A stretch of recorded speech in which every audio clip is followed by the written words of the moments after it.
The horror post. ஹே, உங்களுக்கு தெரியுமா நான் 5 சப்ஜெக்ட்லேயும் பாஸ் ஆகிட்டேன். 5 சப்ஜெக்டில் டெஸ்ட்டு பாஸ் தான் ஆகணும். நான் வெறும் 3 சப்ஜெக்டில் மட்டும் தான் ஃபெயில் ஆனேன். இது வேற நீ பெருமையாக சொல்கிற. அந்த போஸ்டாண்ட ஏதோ பேய் இருக்காம்ப்பா, இன்னைக்கு நைட்டு போய் பார்ப்போமா? ஆமாம், நான் கூட கேள்விப்பட்டேன். சரி, நீங்கள் நைட் போய் பார்ப்போம். சரி வாங்க போகலாம்.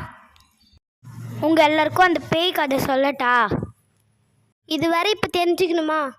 இந்த பொண்ணு எப்போ பார்த்தாலும் பயந்துனே தான் இருக்கும். நீ சொல்லு. உங்கள் எல்லாருக்குமே தெரியுமா, 3 பேர் நடந்து போயிட்டு இருந்தாங்களாம். அதில் ஒரு குட்டி பையனும் நான் கார் மோதிச்சா. இப்போ அந்த குட்டி பையனும் குட்டி சாத்தனா மாட்டானே, எல்லாருமே அந்த மாதிரி சொல்லிட்டு இருக்காங்க. அப்படியா? அங்கேயா? ஆமாம். சரி வாங்க நம்ம போய் பார்க்கலாம்.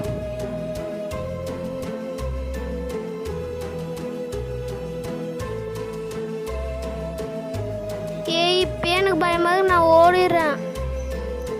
வா பார்த்துக்கலாம்.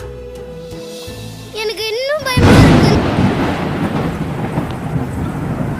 அங்கே யாரும் நிற்கிறாங்க பாரு. அது அந்த பையன் மாதிரியே தெரியுது. வாங்க ஓடிடலாம். இல்லை பரவாயில்ல, வாங்க போய் பார்க்கலாம். இது நிஜமா அந்த பையன்தான்.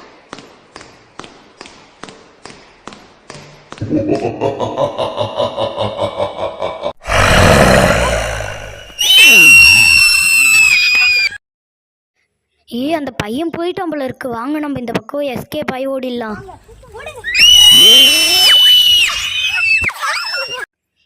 இதான் அந்த குட்டி பையன்.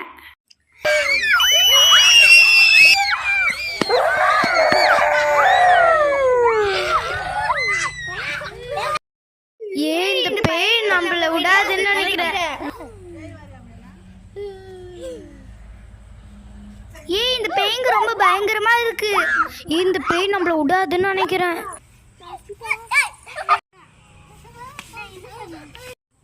அச்சிதா, ஏந்துக்கு எனக்கு பயமா இருக்கு. அந்த பேய்ங்க போயிடுச்சுன்னு நினைக்கிறேன். எழுந்துக்கோ திவ்யா. அந்த பேய் போயிடுச்சுன்னு நினைக்கிறேன். பின்னாடி ஆவியா வருது. ஆமா ஆமா ஆமா. இத பத்தி நம்ம யார்கிட்டயும் சொல்லக்கூடாது. மறுபடியும் நைட்ல போஸ்டாண்ட போவே கூடாது. எல்லாரும் ப்ராமிஸ் பண்ணுங்க. ப்ராமிஸ். நீ தனியா வர போற, பார்த்துப்போ. அந்த பேய் வரப்போகுது. இவ வேற நம்மளை பயமுத்திட்டு போறலே. சரி போவோம்.